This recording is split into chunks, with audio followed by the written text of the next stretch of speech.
जरांगेंच्या आंदोलनाबद्दल तोडगा काढण्यासाठी मुख्यमंत्र्यांच्या वर्षा निवासस्थानी बैठक, मुख्यमंत्री दोन्ही उपमुख्यमंत्र्यांच्या उपस्थितीमध्ये बैठक, न्यायमूर्ती शिंदे, महाधिवक्ता आणि विखे पाटील सुद्धा या बैठकीला उपस्थित राहणार। मनोज जरांगेंच्या आझाद मैदानावरच्या उपोषणाचा आजचा चौथा दिवस, आजपासून पाणी न पिण्याचा जरांगेंचा इशारा, राज्य सरकार काय निर्णय घेणार याकडे लक्ष। सर्वपक्षीय बैठक बोलवा, सर्वांशी चर्चा करा। 2018 मध्ये फडणवीसांनी जो मार्ग सांगितला त्याची अंमलबजावणी करा, सुप्रिया सुळेंची राज्य सरकारकडे मागणी। मराठा आंदोलनाला रसद पुरवणाऱ्यांची नावं सरकारकडे असतील तर त्यांनी दाखवावीत, संविधानात सर्वांना आंदोलन करण्याचा अधिकार, सुप्रिया सुळेंचा सरकारवर निशाणा। आंदोलकांनी ठिकठिकाणी घोषणाबाजी केल्यामुळे आरक्षण मिळणार नाही, सरकारने घेतलेला निर्णय कोर्टामध्ये टिकला पाहिजे, मुख्यमंत्र्यांसोबत चर्चा करून जरांगे यांना प्रस्ताव पाठवणार, मंत्री राधाकृष्ण विखे पाटील यांची माहिती। गुणरत्न सदावर्ते यांच्या घराबाहेर सुरक्षा वाढवली, मुंबईतल्या मराठा आंदोलनाच्या पार्श्वभूमीवर सुरक्षेमध्ये वाढ। मुंबईमध्ये मंत्रालयासमोर सुरक्षा वाढवली, मराठा आंदोलनाच्या पार्श्वभूमीवर सुरक्षा वाढवण्यात आली। सुप्रिया सुळे यांना काल आंदोलकांनी घेराव घातल्यानंतर आज आझाद मैदानावर देखील पोलीस सुरक्षेमध्ये वाढ, आझाद मैदानावर जरांगेंच्या स्टेज जवळ पोलीस बंदोबस्त वाढवला। सरकारला मराठा आरक्षणाचा प्रश्न सोडवायचा नाही, त्यांना फक्त मराठा आणि ओबीसींमध्ये भांडण करायचं आहे। जरांगेंना मुंबईमध्ये का येऊ दिलं याचं उत्तर सरकारने आधी द्यावं, जितेंद्र आव्हाड यांचा सवाल। आंदोलनाच्या मागून काही असुरी शक्तींकडून दंगली घडवण्याचा प्रयत्न, मराठा क्रांती ठोका मोर्चाचे राज्य समन्वयक संदीप गिड्डे पाटील यांचा रोहित पवारांवर मोठा आरोप।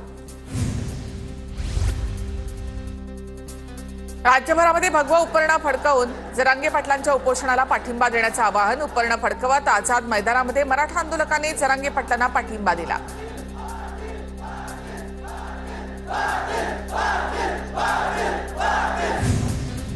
गरज पडेल तेव्हा आंदोलकांना अन्न आणि पाणी पुरवा, आपण आंदोलकांच्या पाठीशी खंबीरपणे उभं राहायला पाहिजे, अमित ठाकरे यांचं मनसे कार्यकर्त्यांना आवाहन। सीएसएमटीसह आझाद मैदान परिसरात मोठ्या प्रमाणामध्ये पोलीस बंदोबस्त, पोलिसांसह दंगल नियंत्रण पथक सुद्धा तैनात, कायदा सुव्यवस्था राखण्यासाठी खबरदारी। आज पुन्हा एकदा मराठा आरक्षण उपसमितीची बैठक होण्याची शक्यता, उपसमितीचे सदस्य मनोज जरांगे पाटील यांची भेट घेण्याची शक्यता। ओबीसी आंदोलनाची दिशा ठरवण्यासाठी आजची बैठक, गरज पडल्यास ओबीसी समाज मुंबईकडे कूच करणार, समता परिषदेच्या ईश्वर बाळबुदे यांची प्रतिक्रिया। नागपुरातील उपोषणामुळे बबनराव तायवाडे ओबीसी नेत्यांच्या बैठकीला जाणार नाहीत, ओबीसी नेत्यांच्या बैठकीमधील निर्णयामध्ये ओबीसी महासंघ सहभागी असेल, तायवाडे यांची माहिती। नागपुरातील ओबीसी नेत्यांच्या साखळी उपोषणाची सरकारकडून दखल, राज्यमंत्री पंकज भोयर आंदोलनस्थळी जाणार, आंदोलकांसमोर सरकारची भूमिका मांडणार। मुंबईमध्ये मरीन ड्राईव्ह परिसरात मराठा आंदोलकांची मोठी गर्दी, गेल्या 4 दिवसापासून मुंबईसह नवी मुंबईत मराठा आंदोलक ठाण मांडून बसले।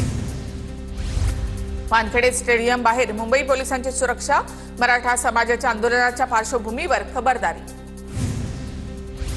आझाद मैदानामध्ये मोठ्या प्रमाणामध्ये मराठा आंदोलक, जरांगे पाटलांच्या समर्थनार्थ आंदोलकांची जोरदार घोषणाबाजी।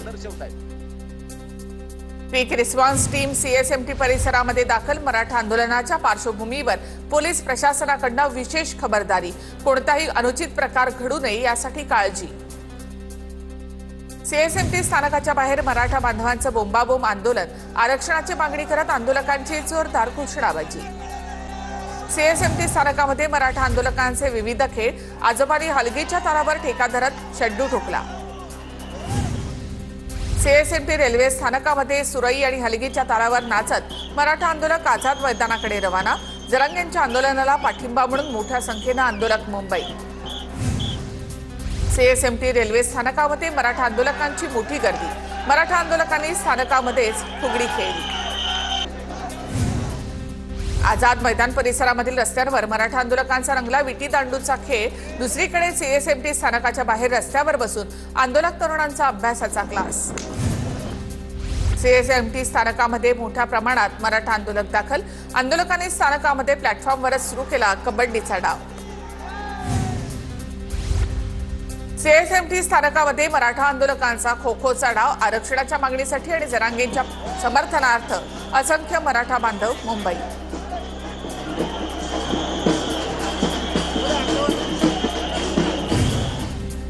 सीएसएमटी स्थानकामध्ये मराठा आंदोलकांनी लावले दहीहंडीचे थर। आरक्षणाची मागणी करत आंदोलकांची जोरदार घोषणाबाजी। सीएसएमटी स्थानकामध्ये आंदोलकांची मोठी गर्दी।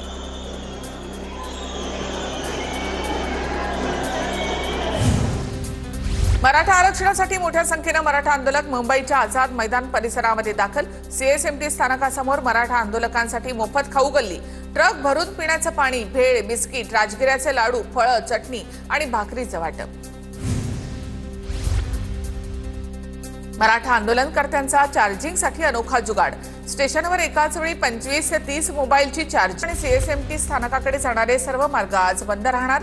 आझाद मैदानाच्या बाहेरील मार्ग सुद्धा बंद राहणार। आंदोलनाच्या पार्श्वभूमीवर वाहतुकीमध्ये बदल करण्याचा निर्णय। मुंबईत आंदोलनाचा चौथा दिवस। 2 दिवसांपासून बंद असलेल्या ईस्टर्न फ्रीवेवरील वाहतूक सुरळीत। मोठ्या प्रमाणामध्ये मराठा आंदोलकांच्या गाड्या मुंबईकडे रवाना। मुंबईमध्ये एमएसएबीच्या कर्मचाऱ्याला भोवळ, मराठा आंदोलकांकडून भोवळ आलेल्या व्यक्तीला मदत। पुण्याच्या आंबेगावमधून मराठा आंदोलकांसाठी लापशी, वाशीमध्ये असलेल्या आंदोलकांच्या नाश्त्यासाठी 500 किलो लापशीसह शिरा। पुण्यामधील खेड तालुक्यामधील पाईट ग्रामस्थांच्या वतीने मराठा आंदोलकांना मदत। भाकरी, पाणी, बिस्किट, फरसाणसह विविध खाद्यपदार्थ भरून गाडी मुंबईच्या दिशेने रवाना। धाराशिवच्या कळंबमधील मोहामधून स्वराज गणेश मंडळाकडून आंदोलकांना मदत। वर्गणी काढत मराठा आंदोलकांसाठी जेवणाची सोय, भाकरी, भाजी घेऊन मुंबईच्या दिशेने रवाना। मुंबईमध्ये गेलेल्या मराठा बांधवांच्या मदतीसाठी परभणीमधून मोठा प्रतिसाद। परभणीतून 75,000 लोकांच्या जेवणाचं साहित्य मुंबईसाठी रवाना। अनेक महत्त्वाची बातमी